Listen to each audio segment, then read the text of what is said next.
정치권 소식 짚어보는 아침의 맞수 시간입니다. 최병묵 정치평론가, 김상일 전 민주당 부대변인 나오셨습니다. 안녕하세요. 안녕하십니까. 방금 직전에 리포트로 전해드린 이재명 대표 1심 선고 파장 이야기에 앞서서 이 소식 짧게 짚고 넘어가 보겠습니다. 감사원이요. 문재인 정부가 사드 배치를 고의로 지연했다는 의혹과 관련해서 정의용 전 국가안보실장 등 4명을 검찰에 수사 의뢰했습니다. 이게 감사가 시작된 지 1년 1개월 만에 감사 결과가 나온 건데 어떻게 평가하십니까? 사실 당시에도 그런 얘기가 있었습니다. 왜 그러냐면 이제 간이 환경영향 평가를 할 수 있는데 예. 그럼에도 불구하고 일반 환경영향 평가를 해야 되겠다 이렇게 문재인 정부가 고집을 했었죠. 일반 환경영향 평가를 하면 훨씬 더 기간이 오래 걸립니다. 예. 근데 그렇게 해놓고서 또 환경영향평가위원회를 구성을 늦췄습니다.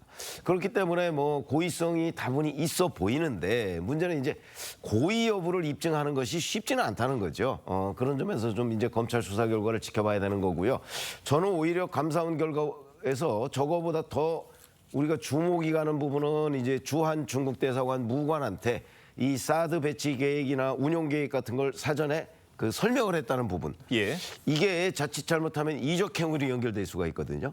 그래서 이 부분에 훨씬 더 눈길이 갔습니다. 이적 행위까지 짚어주셨는데 감사원 조사에서 이런 얘기가 나왔다고 합니다. 문재인 정부가 이 중국의 반발을 막기 위해서 사전 설명을 했다는 건데 그것 때문에 미국이 여기에 대해서 항의를 했다고 해요. 어떻게 보셨습니까? 그러니까 동맹국이니까 네. 항의를 할 수 있죠.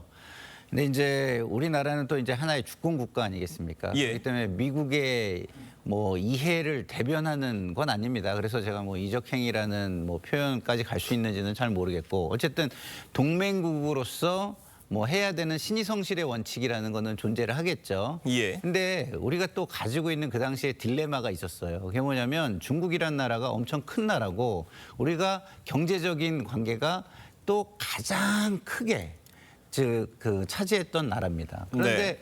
사드 배치와 관련해서 중국이 경제 보복을 예고하고 있었고요.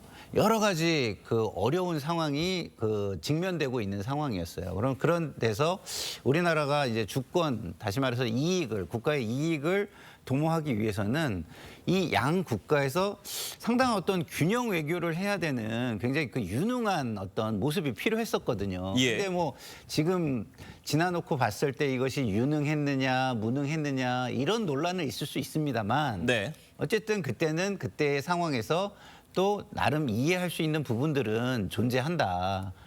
그렇게 생각합니다. 네.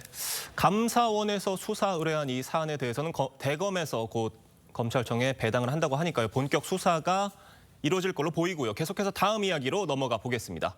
이재명 대표의 선거법 1심 선고 결과를 놓고 여야 공방이 격화되고 있습니다. 어떤 얘기 나왔는지 들어보겠습니다.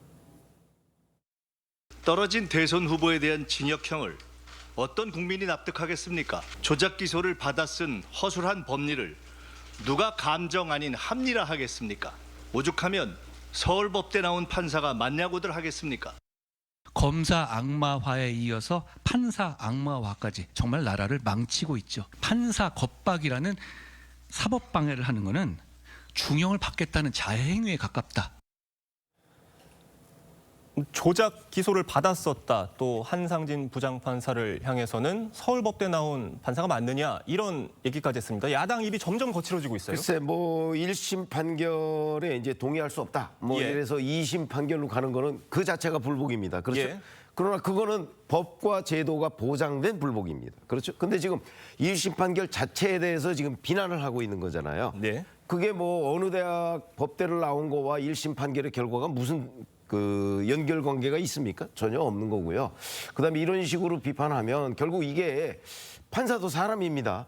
그러니까 2심 같은 데에도 영향을 미칠 수가 있고요. 그래서 이재명 대표한테 별로 도움이 될 것 같지도 않고 뭐 이렇게 민주당이 지금 1심 판사인 한성진 부장판사를 비난한다고 해서 그 판결이 바뀌는 건 아니잖아요. 예. 그런 점에서 본다면 좀 판을 크게 보면 이재명 대표와 이재명 대표 지지층이 화가 난 거는 알겠는데 자 그래서 이걸 저렇게 해서 만약에 뒤집을 수 있다면 뭐 저는 뭐 가능한 대응 방향이라고 생각을 하지만 예. 그것도 아니고 이재명 대표 2심에도 별로 좋은 영향을 미칠 것 같지 않은데 왜 저렇게 하는지 정치가 지나치게 지금 사법부를 옥죄고 있다. 저는 이렇게 생각합니다. 아마 결코 이재명 대표한테 도움이 되지 않을 것이라고 생각합니다. 네, 저희가 방금 들어봤습니다만 한동훈 대표는 야당이 네. 검사 악마화에 이어서 판사도 악마화하고 있다 이렇게 비판했어요. 어떻게 들으셨습니까?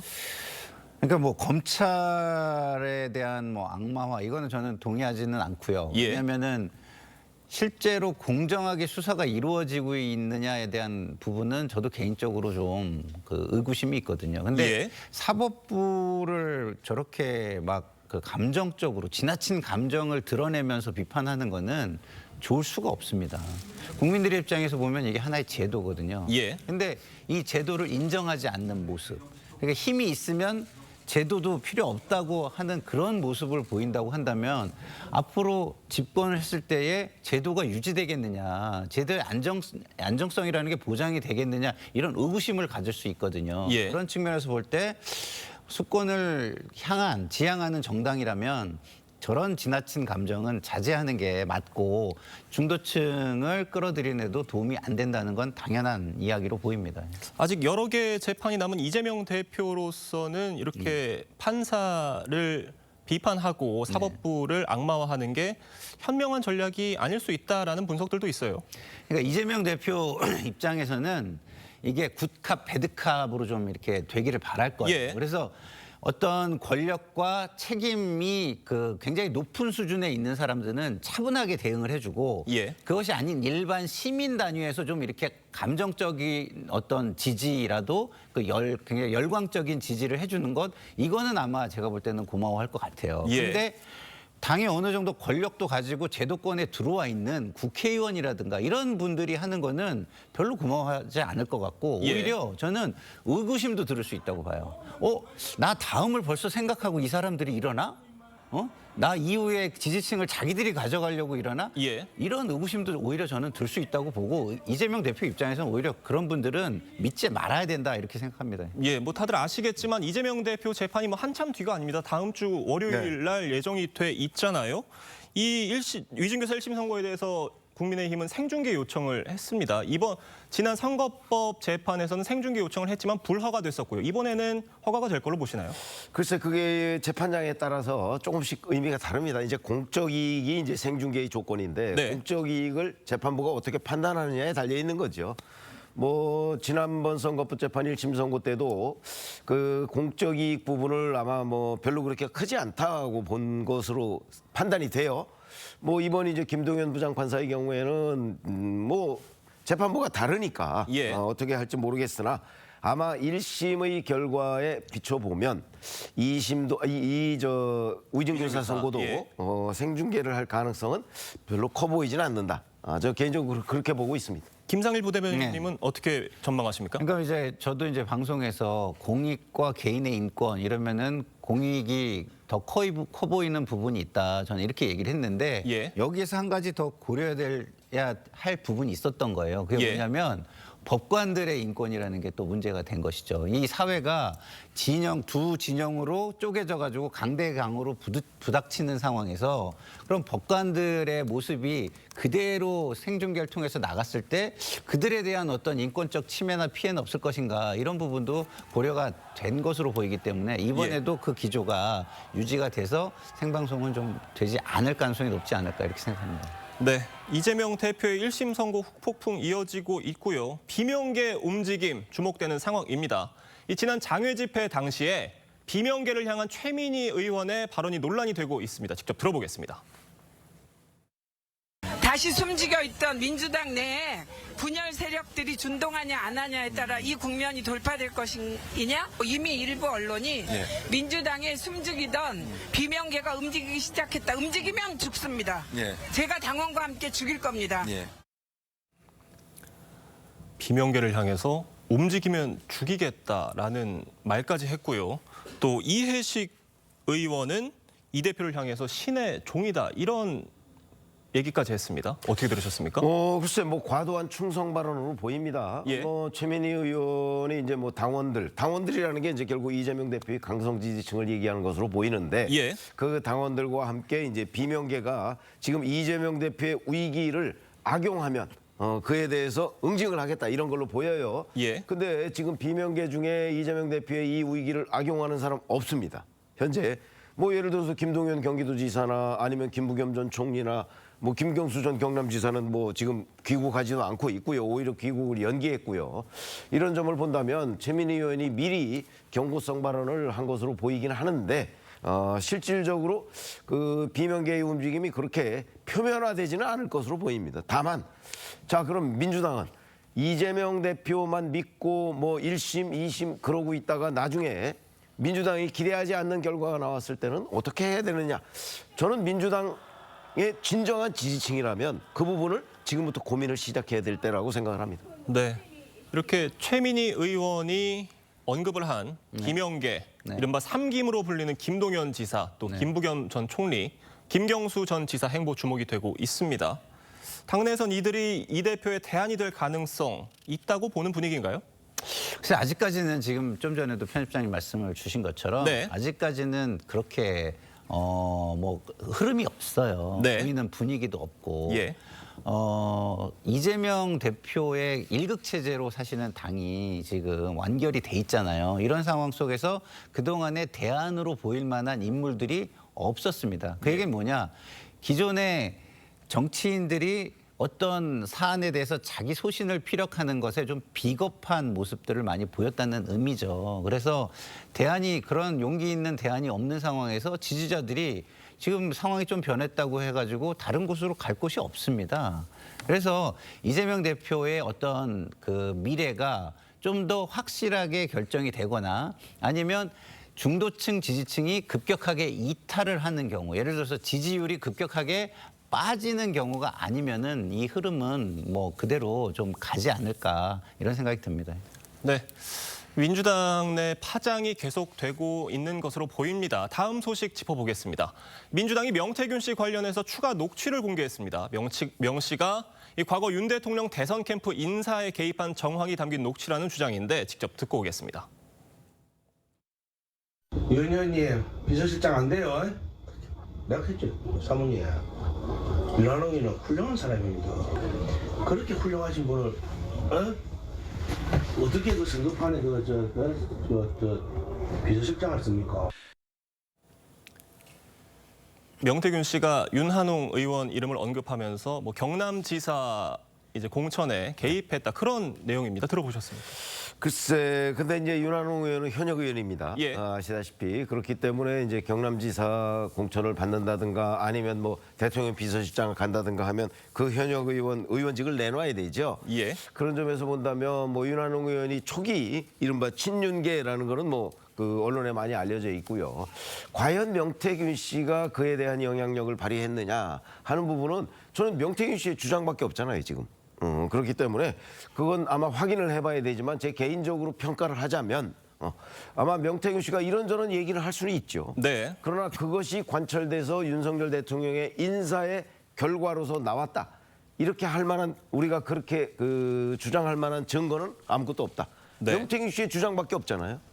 저는 저 말을 명태균 씨의 허장성세로 보고 있습니다. 물론 이런 주장들에 대해서는 검찰 수사로 밝혀져야 될 부분으로 보이고요.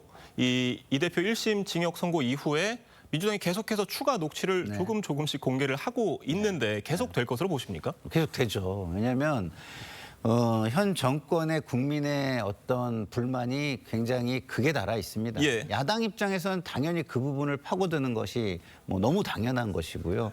그리고 명태균 씨의 주장이 좀 허세가 심한 것으로 보이고 개인적인 어떤 인티그레이티라고 하나요? 품격이나 이런 부분에도 좀 문제가 있어 보이긴 하지만 이 사람이 하는 허세에 부와 내동 내지는 같이 연동돼 가지고 대화를 나눴거나 그 흐름 속에 같이 끼어 있는 사람들이 계속 나오는 거예요. 네. 대통령 부인을 포함해서 뭐 그 당시에 여당의 대표를 포함해서 유력 정치인들을 포함해서 이게 다 나오잖아요. 그러면 과연 이 사람의 허세가 그런 사람들에게 통한 것이 아닌가. 거기에 홀려가지고 어떤 국정에 어떤 외압이라든가 안 좋은 영향들이 개입된 거 아닌가 이런 의구심은 국민에게 만연된 상황입니다. 이것을 검찰이 풀어주지 않고 넘어간다면 국정은 엄청나게 혼란스러울 것이다 이런 생각이 듭니다. 뭐 검찰 수사로 더 나올 얘기들이 있을 수 있겠습니다만 지금 네. 이 명태균 씨 의혹 관련해서 거론되는 이름들이 계속 늘어나고 있습니다. 이준석 의원이라든지요. 또 윤상현 의원도 있고요. 그런데 이 명 씨 측 변호인이 이 사안과 관련해서 결국 이 배후에는 이준석 당시 당대표가 있었다. 이렇게 주장을 하고 있고요. 그거는 이제 윤석열 대통령과 이 명태균 씨가 윤석열 대통령 취임 전날 그 통화한 내용. 예. 뭐 이 과정에서 이제 그 이준석 의원이 당시 이준석 대표가 예. 그 역할을 했다. 뭐 이런 거는 이제 거의 뭐 카카오톡 문자 뭐 이런 걸로 다 나와 있지 않습니까? 네. 아마 그 부분을 얘기하는 것으로 보이고요. 원래 윤 대통령과 친하게 된 그 계기가 이제 이준석 의원과 더 친했다는 거 아니겠어요? 네. 뭐 이런 부분이 이제 연결되면 뭐 결국 그 이준석 의원도 이제 조사를 받을 텐데 이준석 의원이 뭐 윤석열 대통령이 공천에 개입하게 된 과정, 경위, 사례 뭐 이런 것들을 이제 공개하겠다고 했으니까 다 공개해서 놓고 보면 네. 윤 대통령과 이준석 대표, 그다음에 명태균 씨 간에 어떤 일들이 그 2022년 그 5월 10일 취임 전에 벌어졌는지 네. 또 그 6월 그 지방선거와 함께 치른 보궐선거를 앞두고 어떤 일들이 벌어졌는지 아마 그게 공개가 될 텐데 글쎄 제가 보기에는 뭐 그렇게 그 어마어마한 뭐 민주당에서 기대하듯이 그런 내용이 공개될 것 같지는 않습니다. 네. 이준석 대표는 이 명 씨 변호인의 네. 주장에 대해서 기상천외한 논리다. 반박할 가치도 없다. 이렇게 대응하고 있어요. 서로 간의 주장이 완전히 다른 상황입니다. 네. 어떻게 들으십니까? 그러니까 이준석 지금 전 국민의힘 대표도 예. 지금 명태균 씨가 구속되고 이런 그 의혹 부분에 자유롭지가 않잖아요. 네. 근데 이런 자유롭지 않은 거를 넘어서서 이 책임을 나에게 떠넘기려고 하는 어떤 배후 세력이 있는 거 아닌가 이런 의구심이 있는 것 같아요. 네. 그래서 거기 배후 세력에 대한 경고를 보내는 어떤 행위들을 지금 하는 것 같은데 저는 그게 굉장히 패착이라고 보는 게 그거를 경고만 보내고 모든 상황을 자기가 컨트롤할 수 있다 이렇게 생각하시는 것 같은데 세상 뭐 제가 볼 때는 많이 살아보셨는데 그렇게 생각하면 그건 엄청난 착오입니다. 이게 한번 이런 식으로 책임 있는 사람이 이렇게 말을 뱉잖아요. 국민의 의구심, 알 권리 이런 것들이 충족되지 않으면은요. 제가 볼 때는 이건 계속해서 번지고 질문되고 그렇게 이어지게 돼 있습니다. 그래서 이준석 대표는 지금이라도 폭로할 게 있거나 솔직하게 국민들에게 알 권리를 충족시켜줄 부분이 있다면 지금이라도 솔직하게 터놓고 먼저 미리 사전에 밝히는 게 좋겠다 이런 생각이 듭니다. 네, 알겠습니다. 최병묵 정치평론가 김상일 전 민주당 부대변인과 이야기 나눴습니다. 두 분 말씀은 여기까지 듣겠습니다. 감사합니다.